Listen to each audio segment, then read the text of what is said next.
সুস্থতা আসলে আল্লাহর অনেক বড় একটা নিয়ামত।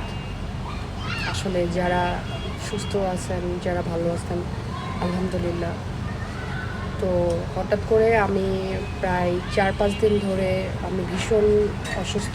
আমার মানে ব্যাকবোনে অনেক ব্যথা ব্যথা থাকার কারণে আমি নর্মালি অ্যাজোজল ভাবছি। তো ফার্মেসি থেকে নর্মালি রোলার টোলার ব্যথার পেইন কিলার যা আছে সব অ্যাপ্লাই করা শেষ। তারপরেও কোনো রকম যখন ব্যথা থামতেইছে না, তখন ডক্টরের কাছে গেলাম। তো ডক্টর আমাকে টেস্ট দিল। ফার্স্টেই টেস্ট করালাম। টেস্ট করানোর পরে রিপোর্ট আসছে যে আমার ব্যাকবোনের যে লাস্ট যে হাড়টা আছে সেই হাড়টা স্লিপ করে গেছে। ঠিক আছে, এগুলো তো একটার পর একটা করা থাকে। তো সেই মানে লাস্ট যে হাড়টা সেটা হচ্ছে মানে স্লিপ করে বাঁকা হয়ে গেছে। তো এটার জন্য আমার অনেক পেইন। তো এই কথাগুলো কেন বলছি শেষে বলতেছি অবশ্যই। তো পেইন হঠাৎ করে, তো এখন ওনারা আমাকে থেরাপি দিছে। থেরাপি দেওয়ার পর হচ্ছে মেডিসিন দিছে অনেকগুলো। আমি মানে প্রায় দাঁড়াইতেই পারতেছি না, ভীষণ খুব কষ্ট হয়ে যাচ্ছে। আমি বুঝিনি এত দূর পর্যন্ত যাবে। এটা আমার অনেক দিন ধরে প্রবলেমটা মানে শুরু হয়ে গেছে, আমি হয়তো বুঝতে পারিনি। তো লাস্ট কয়েক মাস আগে আমি বাইক অ্যাক্সিডেন্ট করার পর আমি ওইভাবে গুরুত্ব দিইনি। নর্মালি ওষুধ খেয়ে ঠিক হয়ে গেছে, ওইভাবে বুঝি নাই।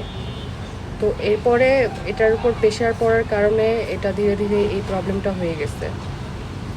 তারপরেও বুঝিনি। আমি গত পরশুদিনও বাইক রাইড করছি ওই ব্যথা অবস্থায়। আমি ভাবছি ভালো হয়ে যাবে, কিন্তু এটা এতটা হয়ে যাবে এটা বুঝি নাই। তো পরে ডক্টর বলে দিল একেবারে 1 মাস কোনো ধরনের বাইকে হাত দেওয়া যাবে না, রেস্টে থাকতে হবে, মেডিসিন কন্টিনিউ করতে হবে। এরপরে আবার ডক্টরকে যেয়ে দেখাইতে হবে যে আসলে অবস্থাটা কী বা কেমন।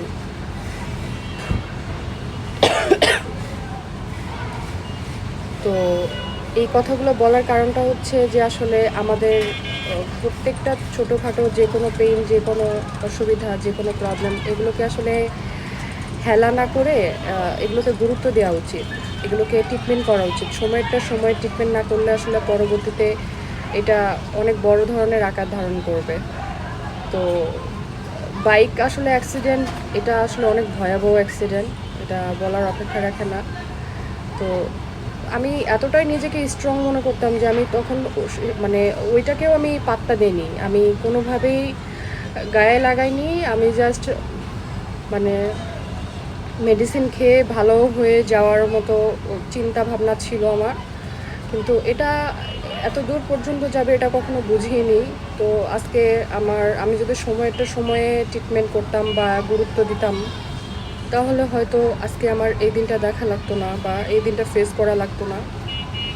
তো আজকে টোটালি আমার একদম বেড রেস্ট দিছে। আমি বেড থেকে কোনো রকম শুধু ওয়াশরুম যেতে পারবো, খাওয়া দাওয়া, বাট ভারী কোনো কিছু আমি ওয়েট নিতে পারবো না, আমি বাইক রাইড করতে পারবো না, আমি কোনো ধরনের কোনো কিছুই করতে পারবো না। সো মানে আসলে সুস্থতা একটা বড় নিয়ামক, এটা বুঝি। তো যাই হোক, আপনারা দয়া করে কখনো এই ধরনের প্রবলেম হইলে সাথে সাথে আপনারা সেটা ট্রিটমেন্ট করার ট্রাই করবেন, সেটা মানে ডক্টর দেখানোর ট্রাই করবেন, কারণ এটা পরবর্তীতে অনেক বড় আকার ধারণ করতে পারে। তো আপনারা সবাই আমার জন্য দোয়া করবেন, আমি যেন সুস্থ হয়ে যাই। কারণ আসলে স্বাভাবিক লাইফ, এটা যারা অসুস্থ হয়ে যায় তারা তখন ওটা ফেস করে যে আসলে স্বাভাবিক লাইফটা আসলে কতটা ইম্পর্টেন্ট। এখন আমি বুঝতে পারতেছি। তো ভালো থাকবেন, আমার জন্য দোয়া করবেন। আল্লাহ হাফেজ।